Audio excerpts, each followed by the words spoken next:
What is up, ladies and gentlemen? Hope everybody's having a good one. Welcome back to the Post-Traumatic Survival Show. My name is Ozzy. I'm your host. Super excited to have my first re-interview, second interview of a guest that I interviewed back when I launched this show in 2020. And my guest today is Laura Vendetti. Laura, welcome to the show. Thank you. I'm so excited to be here. Yeah. I didn't know it was your first re-interview. Yeah, you're my first That's re-interview. exciting. Yep, We're making history. And we're face-to-face this time. It was during COVID. We did it through Zoom, so Yes. we were face through screen to face. So yes. Yes. But this is a big one because a lot has changed since we met. First and foremost, it's been 3 years since we recorded that episode. Originally, we had met because I was a coach in the Overcome Army, and you were an individual in the Army as well. You were an Army member. And at one time, I even coached you one-on-one and stuff like that. So this is pretty cool because I've seen you, we both seen each other progress after the Overcome Army. And it goes to show that whatever we've learned within the Army and everything else around it has helped us because none of us are in a worse position than we were back then. We have all progressed in our lives. We've all done better, even though we've gone through situations where we've been on the X for a long period of time, right? We spoke about that in our last interview. For those that don't know what the X is, in the Overcome Army, Jason Redman talks about standing on the X. The X is the location in combat when you get ambushed, the ambush site. You know, you have a couple things that you can do. You could sit there and fight and possibly lose half of your team. Or you can go ahead and just push through this ambush, get off the X, push through the ambush, and overcome it. And that's what we've chosen to do with our life ambushes and stuff like that. So this interview, Laura, is big because you were telling me it's the anniversary of the 5-year anniversary of when you were diagnosed. Correct. Yes. And we're going to release this in October. We're recording it now September, but we're going to release it in October for Breast Cancer Awareness Month. So this is ironic because listening to our previous interview, here you are clapping now. And in our previous interview, you spoke about you never wore pink, you never celebrated this month, you didn't care. Yeah. So what's changed? Good question. Yeah, so 5 years later, gosh, I'm actually having to think about that now. I saw somebody, and maybe you can relate to this as a veteran, wearing, so I've been in scuba school. That's why I'm in South Florida. I just got done and graduated, and there was a crew member on the boat getting ready to get into the water the other day, and she put on her skin shirt, and it was breast cancer awareness. And I actually was like, oh my gosh, thank you for your support. You know, so I finally went from being like, that was a really creepy, awkward thing that happened to me, I want to pretend like it never happened, to being like, you know, this is such a beautiful thing that we can all support each other in this, and raising awareness and how it makes those of us that have been through it feel less, for me, creepy. I was just listening to a snippet, a fellow friend of mine, a brother of mine, Sean Ryan. I don't know if you know who he is. He's a former SEAL and a CIA contractor. He has his major podcast. And he was just talking about having a guest on there that spoke about something that struck with me. A lot of individuals have been victimized, a lot of veterans. That's what I'm going to be specific on what he spoke about, his guest. A lot of veterans have been victimized and turned into told to be victims about their PTSD, right? Okay. And they live for personal gain in that whole misery of, I have PTSD, being the victim, right? Instead of owning it and saying, I'm not going to go ahead and be a victim. I'm not going to just sit here and dwell and make money off of it, but I'm going to talk about how I could live with it, survive it, be better of it. So I have it, but I'm going to turn it around and show how I could live, overcome it, right? Interesting. And I think you're doing that now with the whole breast cancer diagnosis and just accepting October and pink and everything. I think you nailed it. I haven't really thought about what the shift was. So A few other things were happening when you were interviewing me then. I mentioned her in the podcast, but I didn't go into it, and I probably won't right now because I'm going to end up emotional to the point I won't be able to speak at all. My friend Jen was battling colon cancer, and she didn't make it. I lost her in December 2020. So I was still dealing with survivor's guilt because I was thriving and she wasn't. Yeah, which we've talked about that, and you've heard us vets talk about that. Like, how can someone that went through the same thing I went through, I survived and they didn't? Right. Survivor's guilt. Survivor's guilt, exactly. Which again, the correlation between the two traumas, you know, breast cancer, surviving, and you know, being a war veteran. There's so many similarities between them. So that was happening, and so she's, you know, like I said, she's gone. She left us in December 2020. She put up a really hard battle. When I got done fighting breast cancer, my mother got diagnosed with breast cancer. I'll never forget her calling me and saying, "Laura, I have breast cancer." And I'm like, "Why are you saying this to me?" I was just like, what is this, some kind of a sick joke? Because I'm saying it because it's true. And I was like, I don't understand. Because no one on her side had been diagnosed before, and then someone else that I'm close to was also diagnosed with breast cancer. So it was like wham, wham, wham. Just. But did they all come to you now?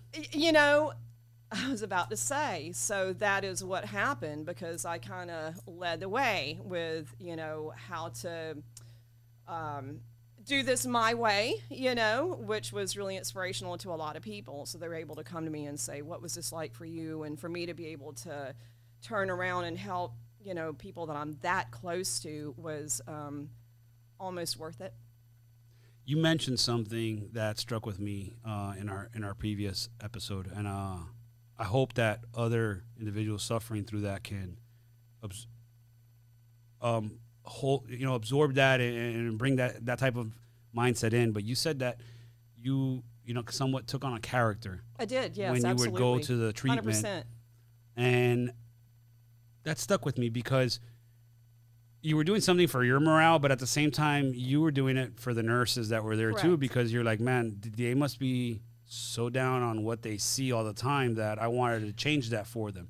How do you think that mindset, you speaking about that, you being that individual when you had your treatment and stuff like that, how do you think that helped your family members and the people you've helped nearby, close to you, that to understand maybe and how can I say this, live with cancer? Because how we spoke about my grandmother died. She died when she got diagnosed and when she got that tube on her side because she had ovarian cancer. She was a living dead person, right? Mm-hmm. And I think that had a lot to do with her survival rate, how much you care about your treatment and stuff like that. So how do you think that your mindset, the way that how you said you're helping people, hopefully, but how do you think it really does change, or at least you were able to approach your mom, yes, the lady that was in your corner when you were dealing with this now, and any of your friends? How do you think that actually helped you confront them and help them confront that? First of all, I'm gonna look at the camera now. If you are diagnosed with cancer or any other illness, you're not your illness. You're not your cancer.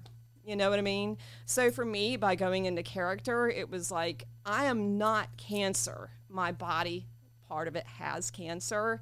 So it was both separating myself from the disease, but also that make-believe part and kind of having fun with the whole thing. All the world's a stage. I've always believed that. So I think when they saw me doing that they may have borrowed from that and found ways to go into that themselves. For instance, when I was in radiation, I pretended like it was a spa day. You know? So I told them, you know, just get a little lavender. I would literally walk through the door like, okay, I'm here for my spa treatment. And if you play these little tricks on your brain, your body sometimes will kind of follow along. Yeah. Well, I mean, it does. If you start telling yourself, I'm going to do bad before a sporting event, yes, okay, there's a good chance you just sabotage yourself. Yes. So you have to figure that it works the other way too, right? Yeah, that absolutely. type of mindset. Absolutely, same kind of thing. Yes, all the world's a stage. You know, So, what better opportunity than when your hair falls out to reinvent, even for the moment. But yes, I had a mission because, you know, it was like I said, it must really suck to be a cancer patient. To be a cancer nurse. I know it sucks to be a cancer patient. So yeah, I wanted to be the day brightener that came through that day, and I wanted to walk across the chemotherapy room floor and just kind of like the canvas, like how we the runway, the runway, like the runway, and then sit down like I was getting something really fun, you know, done that day, and I carried that through the entire thing. Did you notice that would rub off maybe on some of the other patients there and stuff like that? You would? Yeah, I'd get shout outs. Yeah. So the other patients there themselves would then get out of character of where the misery they're in to be like, hey girl, do your thing or whatnot. Yes. It happened numerous times. It really goes to show on how you approach things, which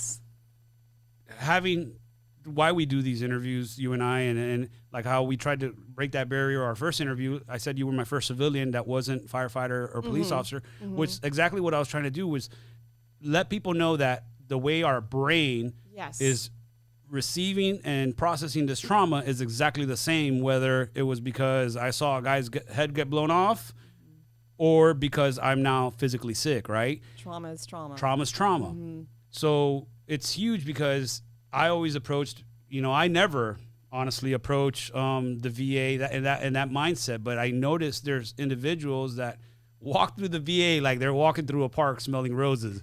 And I'm like, dude, show me these roses because all I smell is dog poop everywhere. Like, and I don't, right? It's just an analogy, right? And I do notice though that when that guy does walk by or that veteran does walk by, it brightens my day up a little bit and it changes it. So, you know, I think you just made a change in me where I think I'm not going to be the happiest guy at the VA when I go, but I think I might chip up a little bit next time I'm there, you know, to help the environment. So yes, exactly. So since the last time we've talked, were you starting the whole actual diving and you were more of a snorkeler and a mermaid? Mermaid, yes. Okay.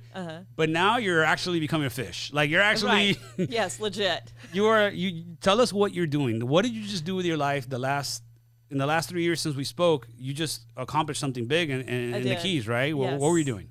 Thank you for asking.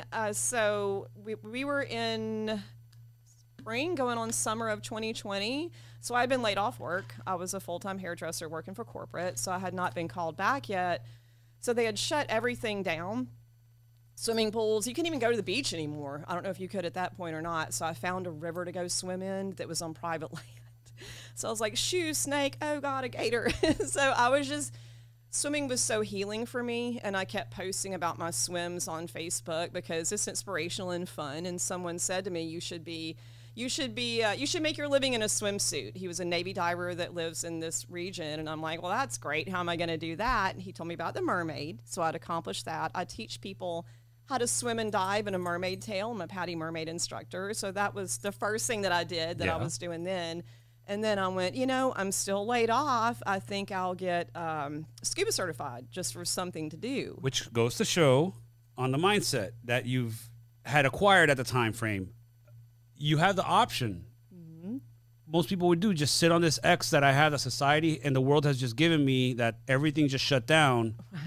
Right. But you decided to not sit on the X while the X was there for the whole world, but to move forward. Yes, that was actually a pretty healing time for me because I worked all the way through cancer because it made me feel better to be productive in work. So I'm like, wow, I've actually got an opportunity to kind of get to know my new self now. You know, you reinvent when you have cancer, whether you want to or not. It just happens. I mean, you're bald, you're skinny, you know, you're sick. All of your friends leave. Not all of them, but those acquaintances leave. Acquaintances, yes, not friends. Yes. But my social structure changed, and then COVID helped my social structure change. So I was reinventing. So yes. I'm like, oh, what else can we do? What else is available out there for me? I'm like, let me go try scuba, kind of on a lark, something to do. Have you ever been diving? I've been, but not through an actual certification. On my own, not legally. You've been breathing underwater. Yes, though. I've been breathing underwater. I've been in that situation where it's a different world. It's a different world. It's magical. Yeah. So I took that first breath underwater, and then I could continue breathing because I'm a free diver. I'm a mermaid, and I'm like, I can stay. Because it's free diving, you have to go back up. Eventually I was hooked. you do. I was hooked. Like, I have to do this all the time. So I started the little steps and started looking into what I had to do to make it full time. And where are we at right now in that process? So I just got back from Key Largo, and so I went from open water scuba diver to someone said you should be a dive master, which was the first level of professional diving. So I had 27 dives under my belt. And I'm like, what do I have to do that? So I had to get up to 40 dives, advanced open water rescue diver, and then dive master, which up until this week is the most challenged mentally and physically I've ever been in my entire life. So I was a dive master full-time for a year and a half, just went down to Key Largo to get my instructor. So as of today, I am assistant instructor. So now all I have to do is go back and take my instructor's examination, and then I'll be able to teach people. That's awesome. So I'm so excited. Thank you. I learned a whole lot. We got hit really bad by the hurricane recently. So yeah, when the feeder bands, the outside of it wasn't. We flooded in Crystal River, so it was enough to destroy everything. Oh, you're talking about the actual hurricane that crossed through Florida. Idalia. Idalia, okay. That one flooded. Yes. So I already had this plan. So we've been literally tearing down and rebuilding our dive shop. A lot of our tours got canceled. So I already had this planned. Worked out. So yeah, so I'm like, well, this is great. So now I'm like, I want to go back and regroup. I learned so much. I'm so excited. And then all I have to do is go and take that exam. So we talked a little bit about the experience you just had this week. Murky water wasn't the ideal location for you, this and that. Yes. How do you feel your mindset helped you out with that? How do you feel going through something?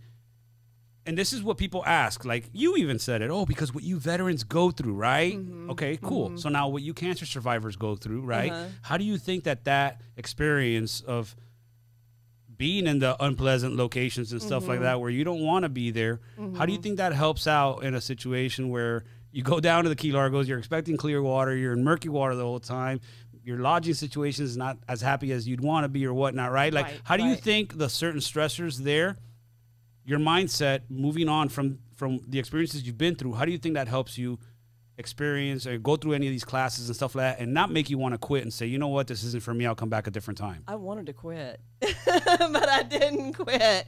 And by the way, when you're getting scuba instructor trained, not only are you doing all of these things underwater, but they are constantly messing with you. They're constantly trying to trip you up. I mean, it's brutal. So I went through 10 days of being challenged and being, you feel hazed or picked on, but they're real life situations.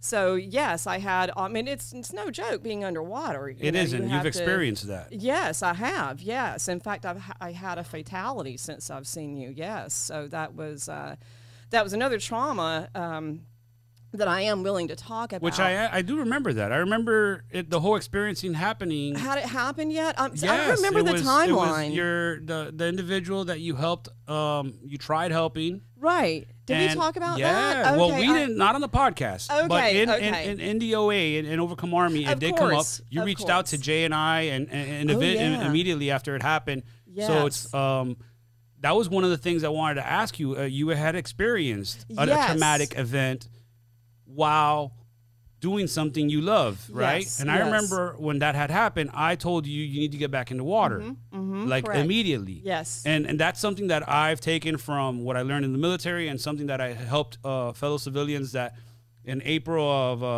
of 2021, an individual riding motorcycle with us died on one of our rides. I don't know if you remember me sharing the story and stuff. Yes. And I think the day right after, or within 48 hours, I had a trauma meeting with the 12 people that saw, the individual lose her life because she did hit the pavement and a motorcycle did run over her face. So there was disturbing scene. To me, it was unfortunately a walk in the park. I got off my bike, I covered her body with my T-shirt and another shirt I had, but everybody else saw that and they were terrified. And within that group session that we had, I had brought the lady that I interviewed from the vet center for this most recent episode that I launched in September now. I brought her in because she knows exactly how to deal with trauma, and she told everybody within the next week, I want all of you to be on your motorcycle, and possibly, if you can, drive to that scene to just make you realize that it is just it's part of the life you chose. Right. Okay, so if you're going to be in the water, unfortunately, this is part. It's absolutely like saying, you know, Jay and me and anybody that's gone skydiving. Yes, there is people are going to die. I mean, you are trained with skydiving that 1 out of every 1,000 jumps is a cutaway. Right. Exactly. Okay, so I mean, I'm not sure how they talk to you about scuba. That 1 out of so many dives is a possible lung issue or something that you might have. I don't know if those stats exist for you guys. Yeah, but it is the reality. It is a reality. It is a reality. Even in manatee tourism that I do, which is where she died. So part of it is in manatee tourism, the water is 72 degrees. So depending on where you're from, that water is shocking to the body. So in her case, we believe it was a heart attack. Her face never actually got wet. But in scuba diving, people that haven't been working on their physical fitness, you know, so they get in the water. It can be so many things, but I think the statistics are it's usually a heart attack that people die. But they say it's not if it's going to happen to you, it's when it's going to happen to you, and whether it's statistically going to happen to me again or not. That's it's just the way I see it. When she died, I said, I'm glad I was the one there for her, just like I'm glad you were the one that was there for her, even though she passed. You know what I mean? Because you knew what to do, and you knew how to give her dignity in that moment as her body, you know, was there and her soul was gone, and that you were able to show that to everyone else. Isn't that empowering and beautiful, knowing that you were there for the last moment of someone's life? What an honor. But most individuals, I mean, from that group, I know people that sold their motorcycle and have never ridden again. Okay. Guarantee there could have been people on that boat that say, I'll never touch snorkeling again or go scubaing again. But you chose to continue your certification and learn even more, right? Yes. So yes. I feel like you actually were able to, with the mindset you've acquired in the last few years, you just were able to overcome this and understand that it's a process of life. Yes. But that I can learn from it. Yes. All right. Yes. And if this ever happens again, yes, I could be even more proficient at it. I can definitely be more proficient at it. And you know, when you hear people talk about the first time they have a fatality on their hands, usually it's doctors, paramedic, you know, people, veterans even, you know, when you hear them talk about that very first time, particularly CPR catches my attention because how traumatic it is. They say you never forget your first one. So I, at first, kind of downplayed in my mind what happened, and I reasoned it out. And like I said, I feel good about what happened. Her last words were, I said, well, at least you got in the water. Isn't it beautiful? She said, it's so beautiful.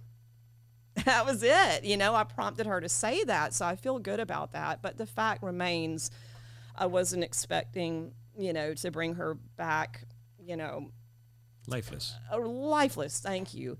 So that took a little bit of processing, a little bit longer than I thought, because if you remember from your last podcast, I tend to be like, no, I'm fine. And then I realized that I'm not, like, oh, I'm human and I need to process this. But 100%, your experience of going back to that site and sharing that and how you dealt with that, I followed that path. Had I not done that, I'd probably be, you know, cutting hair in a spa still. So I literally got back on the boat the next morning. Interestingly enough, the girl that they paired me up with that day was an EOD technician in the Army. She's a war veteran. So she was like, Laura, this is a mission. Nothing more, nothing less. This is a mission, you know? And that's how she approached it. And yeah, I cried a little bit. I had to swim up and down and reset my brain. I see beauty, I see manatee, I see fish. But yeah, a combination of all those things, because I wanted to get in my car and leave. I didn't want to do that again. But here I am. I'm still working in that water. That said, the liability aspect, because we're you know, America, was almost more traumatic than the actual losing her. Yeah, you have to relive the Yeah, moment now, and in certain cases, you feel accused. you were part right, where you were actually technically. There's no victim here. Right. There's like it's a casualty, that unfortunate accident, right? Right. But if we want to give a title, technically you're a victim. Anybody there has also been tainted by this traumatic event, right? Touched by it. And then now all of a sudden you're being attacked. It was your fault, or you didn't do enough, or this like that. Yes, that's certainly how it felt when all these papers and questions were coming at me. And I'm like, put me on a stand. You know, I'd be happy to talk about what her last words, you know, that's what I was thinking. And nothing came out of it. Right. But still, I'm insured and certified by all these companies. So I had to answer to all these companies, including, you know, where I worked. But that is, you know, something that did happen, but definitely something that's really worthwhile to talk about. So I'm glad that that came up now. Yeah. So yes, I'm equipped if it happens again. You know, mentally. I'm very, what's that? You're very equipped mentally, which is the important part. Yes, absolutely. I was hypervigilant for a while too, which was which is natural. It was very annoying for everyone around me. Especially when you're like on a boat or something. I would have 15 people snorkeling, and one of them went around the dock, and I couldn't, because I would always tell everybody, you know, we all have the same color snorkels. Just please, just stay where you're within eye, you know, of me. And sometimes if you have 10 snorkels, you're always looking for 10 snorkels. Yes. And sometimes I would say, I'm hypervigilant, just do me a favor and stay with me. And one time somebody didn't. And I was like, where is she? And I overreacted. And I'm like, everybody just go back to the boat. We need to find this person. And she was like, what's going on? Like her swim buddy. And I'm like, we can't find her. We have to get back on the boat until we locate her. And she went around the dock. And I was like, oh my God. Okay, everybody. So the manatees. Which that within itself should be a learning example, because you could have just scared everybody on that boat and freaked everybody out. Just because you were triggered. Yes, you were I was triggered. Very triggered. So I kept everybody more or less calm. But yeah, that was probably the moment that I realized you have got to get a handle on this. The only way I know that I fixed that, or that it was fixed, is repetition. And now I'm like normal. Yeah, now you can do it in murky water. Yeah, you can do it in the dark. Yes. But yes, a lot of value in that. Which is unfortunately the way that you should learn from a situation like that. It's not that we want individuals to perish, right? But now when it happens, you know exactly how to deal with it. Yes. At that point in time, the point afterwards. So you can be a coach to someone, or you can be a light to someone that maybe that just now happened to them, and you're like, listen, don't freak out. You know, you can't freak out. It's going to make things worse for you, for the situation, everything. Just approach this with calmness and figuring it out. So it's never a good time to panic. It's never. Never. So now let me ask you a question, because we were talking about at the beginning, is a 5-year anniversary of when you were diagnosed and all that stuff, right? Yes. I don't remember when the anniversary of that incident happening to you. Usually anniversary dates, depending on how you own your traumas. Right. Okay. I like that. Depending on how you own them, those anniversary dates can mess you up really bad. So how are you dealing now with the anniversary of your cancer, being diagnosed, and we're 3 years clean out of it? 4 years, 5 years clean. So 5 years diagnosed. 4 years clean, because when we had interviewed, you had just finished, I think, 3 months before, or something like that. Yes. So your last treatment. March of 2024 will be the 5th year that they went, you're cancer free. But yeah, there was a lot that happened after that too. So yes, to answer your question, 5 years ago this week, and I don't have the date memorized because I'm just kind of not that person. So the lump in my breast was discovered in April of that year. I lived in silence with it for 4 months. Didn't tell anybody about it. And then September, my birthday is September 16th. So I just had a birthday, but I remember I had already had the mammogram. They said, you have stage 2 cancer. Then I had to meet with an oncologists and do all these scans to make sure that the cancer had not spread beyond that point. So that was a real nerve-wracking time, because that was the first time I was thinking, holy shit, what have I done?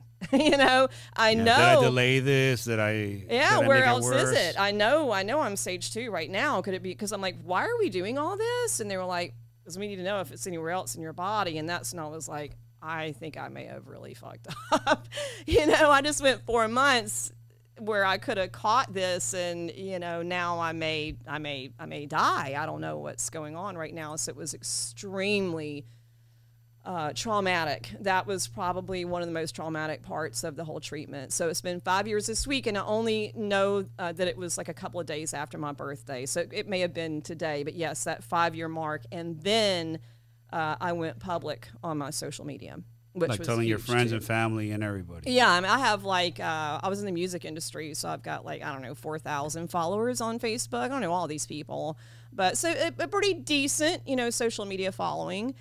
And yeah, I went public, boom. You know, it wasn't friends, you know, on my Facebook, just like I just told everybody, which was a real game changer. So the anniversary to you doesn't affect you? Do you think this whole thing to you is, you remember it as this is when I got cancer, or this is when I went on my Europe trip, or this is when I changed my life?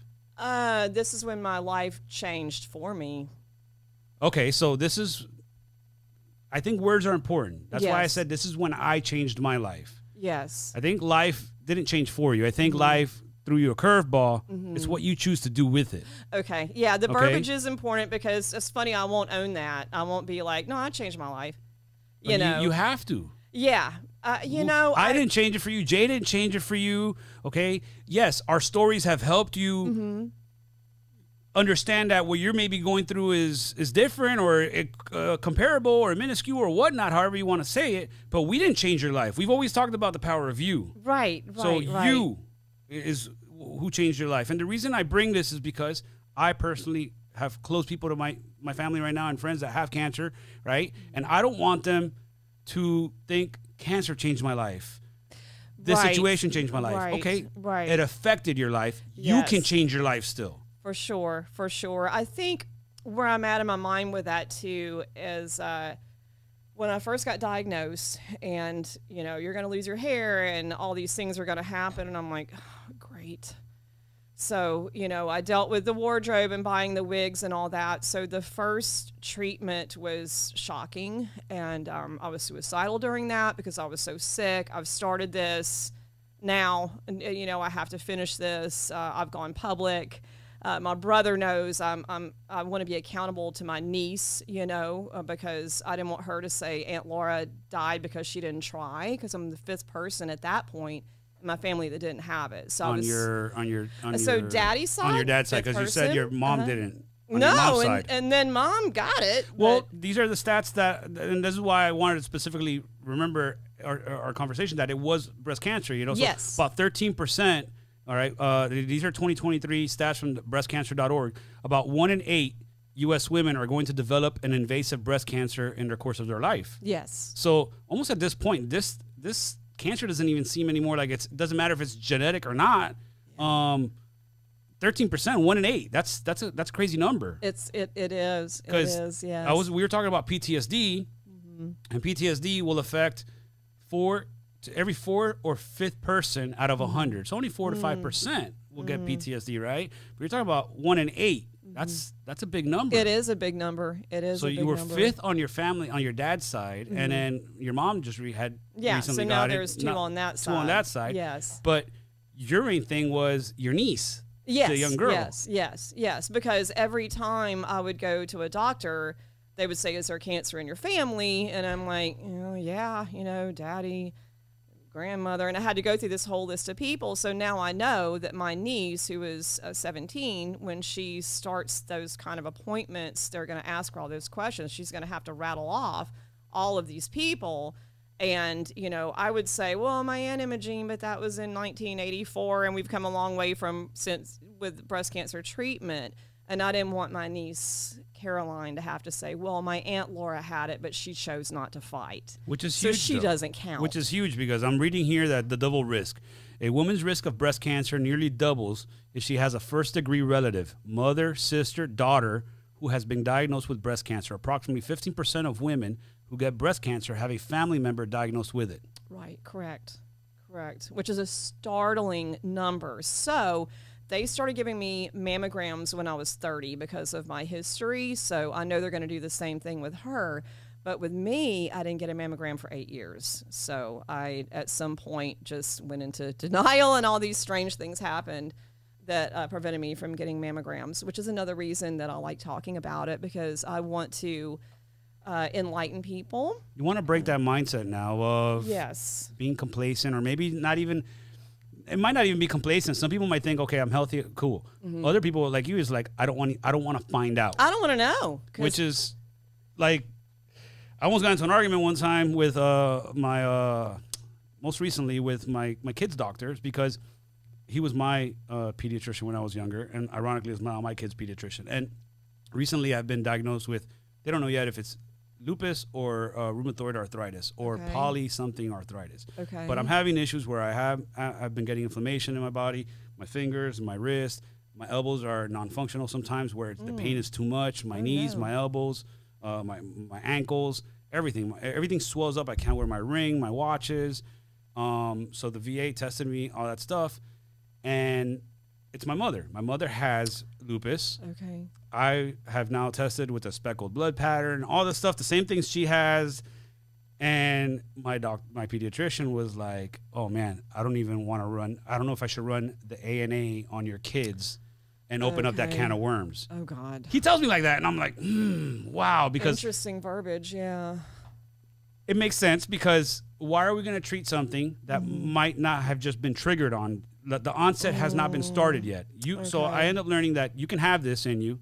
Okay. I could have had lupus already, Okay. but some major traumatic event, because stress is a big trigger for it. Okay. Recently, some major traumatic event or stressful event in me could have just triggered it and said, all right, boom, now it activated it in my body, and my body started attacking its own joints. Okay. So he's like, I don't want to open up that can of worms, right? Fair enough. Fair enough.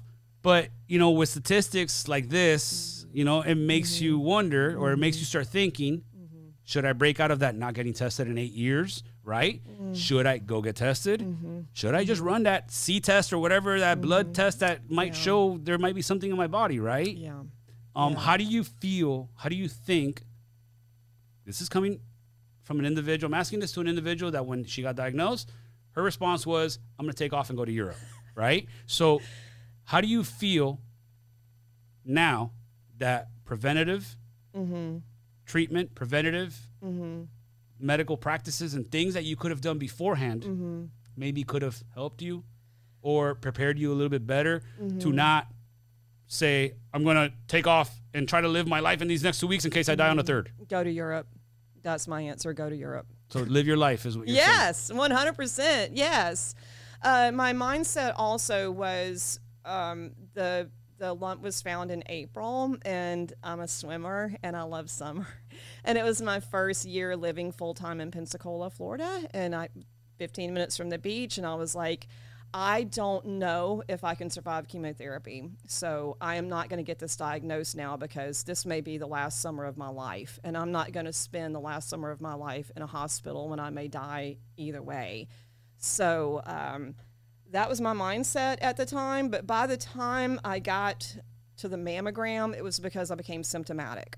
And at that point, I'm like, something was affecting you now. Oh, yeah. I'm like, I don't want to go to Europe and this be something really simple, like a fluid-filled cyst that could just be drained. I can go on with my life and enjoy my trip. I don't want to get over there and have this become a real issue. So maybe I should go ahead and get this looked at, and I'll get a little peace of mind before I go to Europe that I don't have cancer, and that's not how it went down. Right. But you're actually told then you have cancer, but you still went. They didn't go as far as saying you Okay. have cancer. They said there's something on the mammogram that we don't like. It's concerning. We don't like. We don't like it. Okay. Those were their words, and either I verbalized it or I thought it. Well, I don't like it either. That's why I'm here. I was like, well, that was kind of dumb. So I left. I literally got dressed and walked down the hallway, and they came after me. So, Miss Vendetti, where are you going?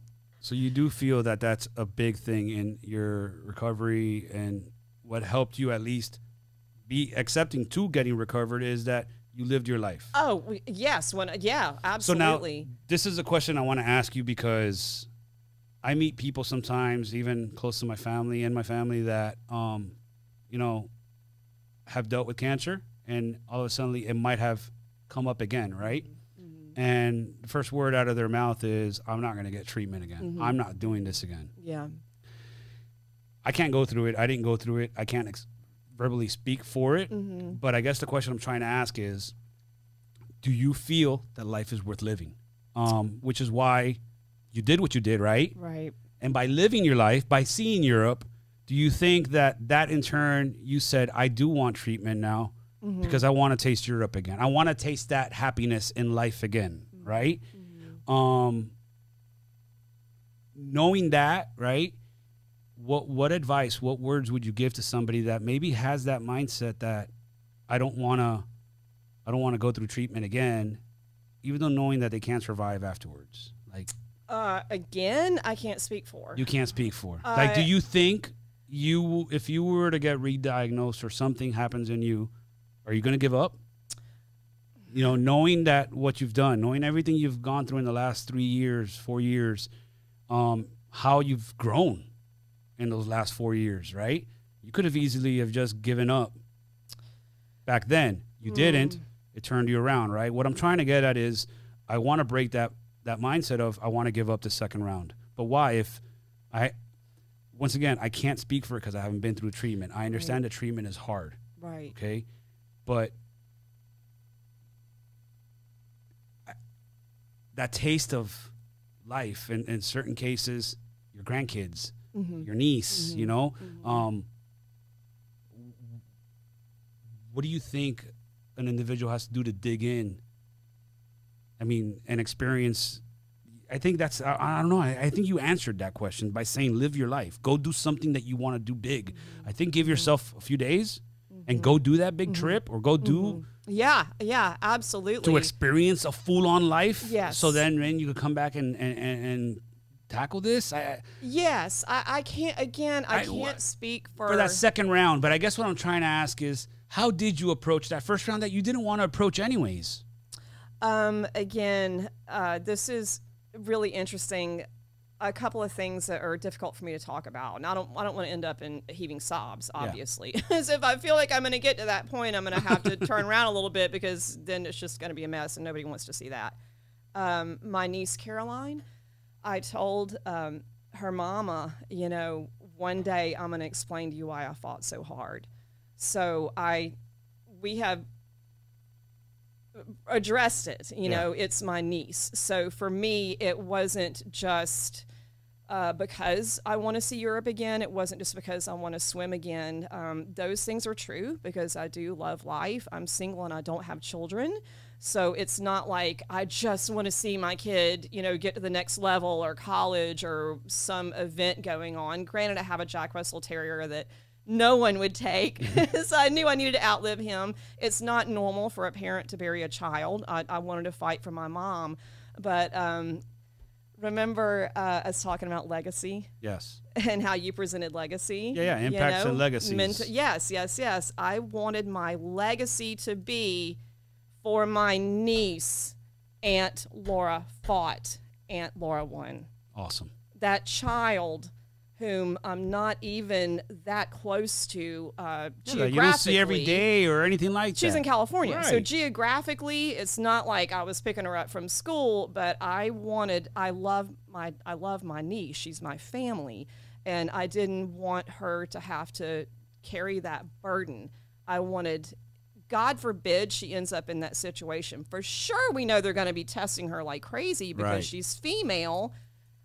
But I just didn't want her to have that burden of saying, you know, Aunt Laura quit. So that was a huge motivator, her and my mom. I didn't want my mother to have to experience that grief, and I didn't want my niece to have to experience the grief / carry that burden when she got older.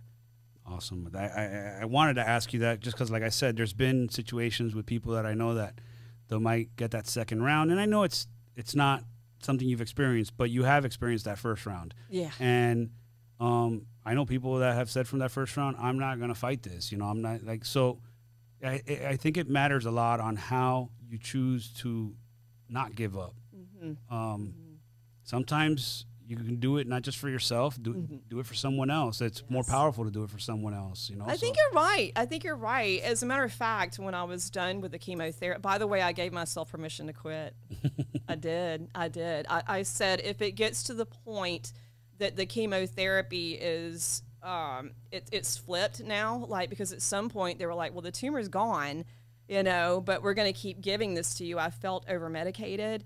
But I told myself, if you get to the point where you feel like this is doing more harm than good, then you're going to stop and maybe do some kind of an alternative. But I did go all the way through chemotherapy.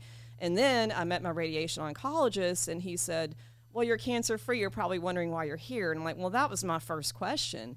He said, in Europe, they wouldn't be prescribing this. Radiation was based on your cancer when you were diagnosed. Now you don't have it. So we can shrink down the amount of radiation that you were going to get. It's going to be, my tumor was here. Okay. So the radiation, he said, would be more direct. Yeah, here. He says, it's not going to affect my heart or anything like that. So I'm like, okay, so if it's not going to do more harm than good, because I feel like I don't need it. I think this is dumb. I want to go on with my life. I'm ready to put this behind me. I was still getting infusions too. So I talked to my brother. I said, you know, I'm doing this partly for your daughter. Like, what do you think? And well, I actually had a family meeting, but I remember him specifically. And because, you know, I look up to him too. He's a mentor. He's a warrior. And he was a pilot, you said, right? He's still a pilot. He was a C-17 pilot in the Air Force, 20 years, Air Force Academy grad, real smart guy. And he said, you know, my recollection of the conversation was, sis, if it's not going to do any harm at this point, why don't just go ahead and go through with it. So I did. Now, that said, at some point I was getting infusions. I don't know. You know, people ask me, what were you on? I don't know. I was on whatever they put me on. I need to Google it. But it was an estrogen blocker, because that's apparently what caused it. And at some point I did stop. I think I had one left, and my surgeon was getting ready to retire. I had a port. But this is important too.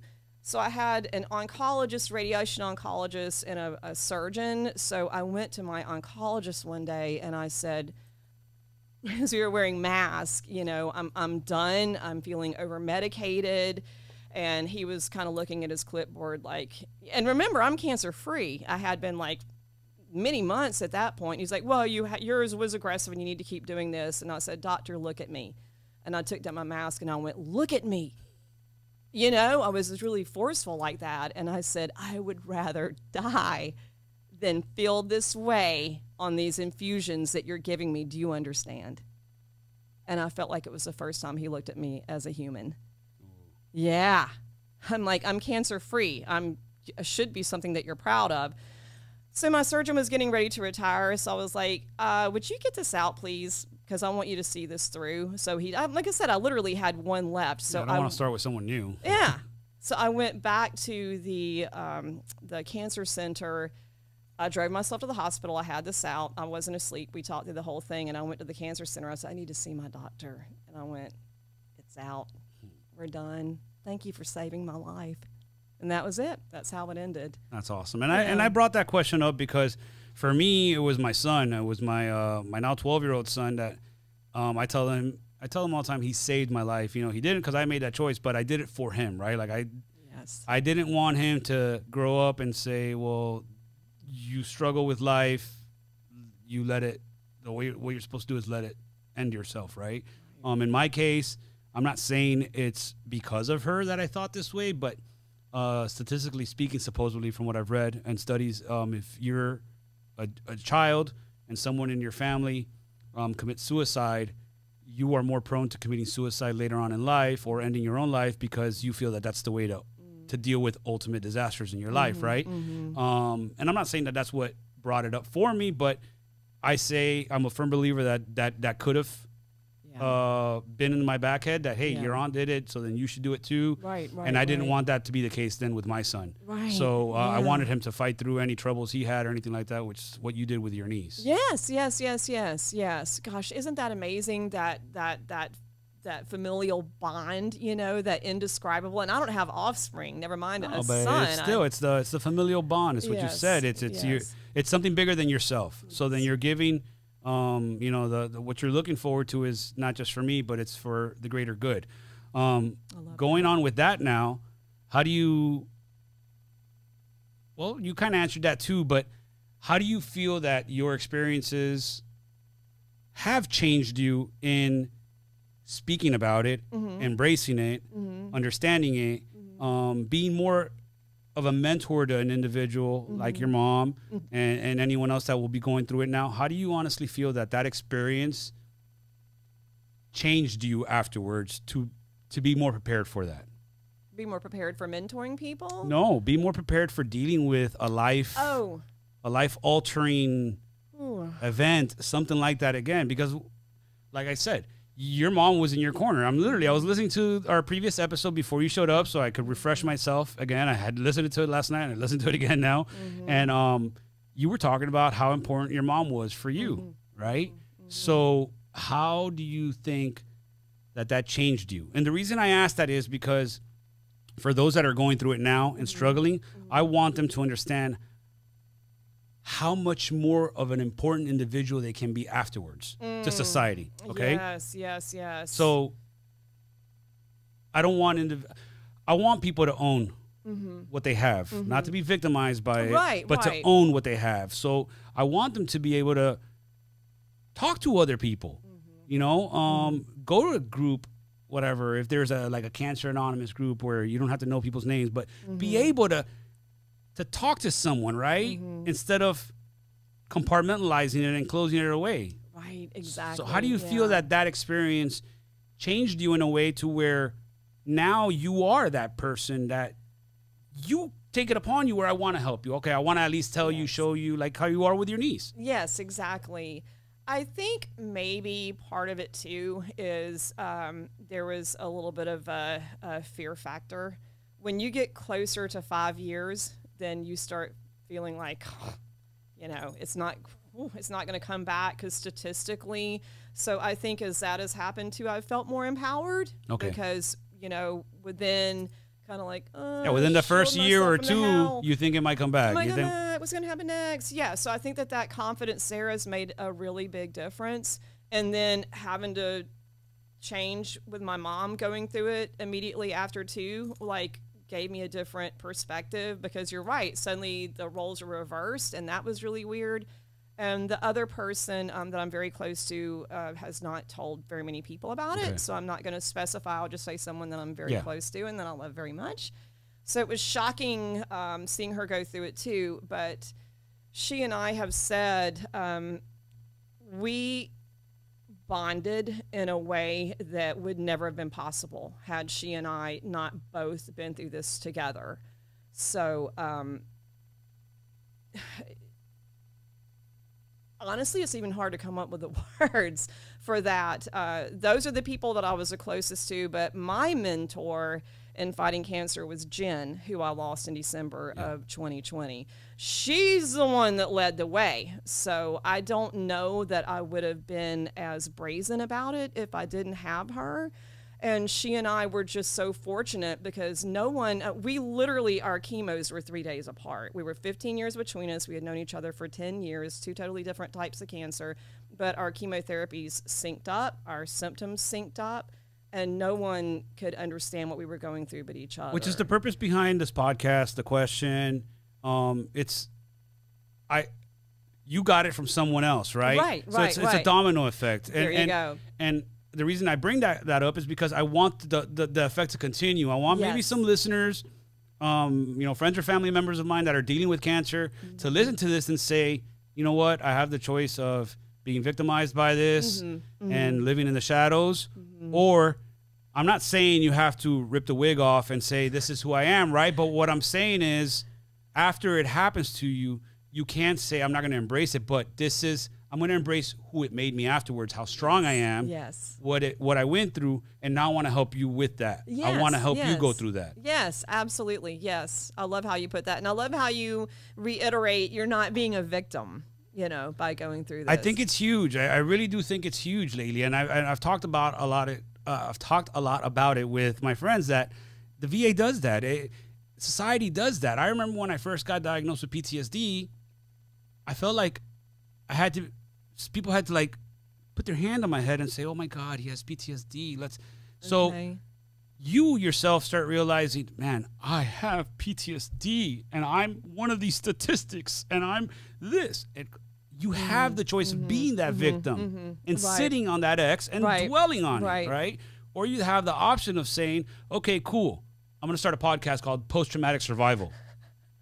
Right? Which is example. Which was my mindset behind it, right? Yes. Like I could either be a victim about it and sit at home collecting my disability pension or whatever, right? And just go to my therapy and tell everybody I have PTSD and this is my service dog and stuff like that. Or I can be very positive about it and say, all right, cool, you have PTSD, but this is how you learn how to deal with your triggers. Yes. I could educate people on my dog and why not to talk to dogs and stuff like that. You can be a positive fixture with what you have, right? Yes.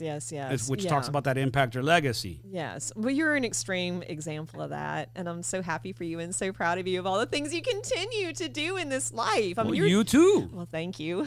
But it goes with the mindset. It does. Yes, absolutely it does. Which is important. Why I wanted to re-interview again, because I want people to be able to pick something up from this, whether it's knowledge or whether it's this is how I should deal with cancer. Ultimately, no, it's the mindset that I want out of it, right? Yes. Like you said in the first episode, you chose to get yourself closer to veterans because you wanted to learn their mindset on how they overcome trauma and stuff like that, right? Yes. But then now in the last 5 years, you come learning that your trauma itself is either as equal or worse than what we have gone through, right? You know, I'm glad you said that. I really am, because yes, this is before I knew you. This is before Jay, you know, any of that. Actually, I found Jay when I was fighting. But yeah, this is before I even knew you guys.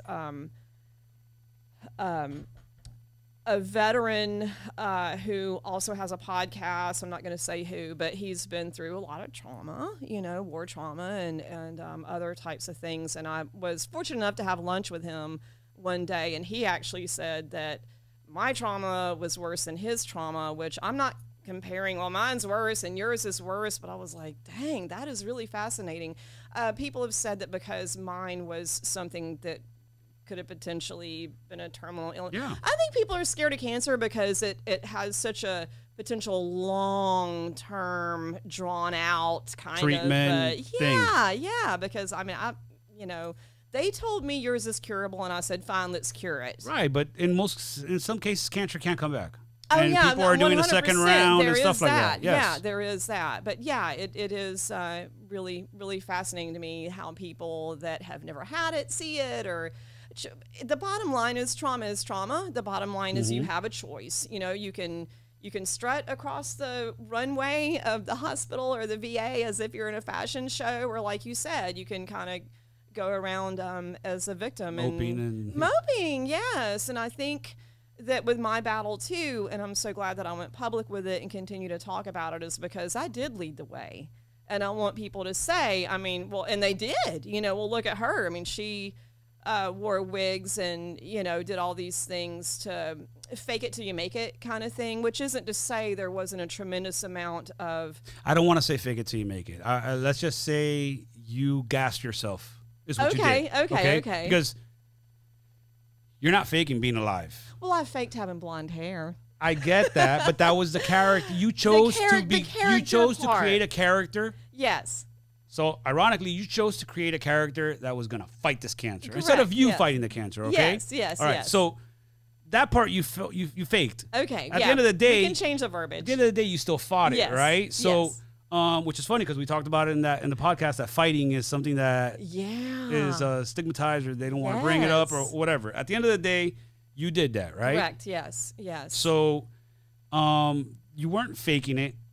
No, I didn't want people to be scared of chemotherapy. And that's why I never have talked about those side effects. However, all that said, and we talked about it before, I did it with 0 pain pills, 0 anti-anxiety pills. I did it clean because I'm in recovery for alcoholism. And well, for one thing, I wanted to feel it. You know, this is a journey. This is a one-time thing. They say you can learn more from cancer than any other kind of illness. You know, I was flat on my back. I couldn't do anything. So I learned a lot. I learned how to meditate. I learned how to escape my body, because reading prisoner of war books, that's how they dealt with it. And I thought, well, if they can deal with that in a hateful environment, I can deal with this in a loving environment. So that's why another reason I opted to not use additional chemicals to change my mindset or shield the pain. So I learned that there's a lot of power in meditation and prayer, because you can legit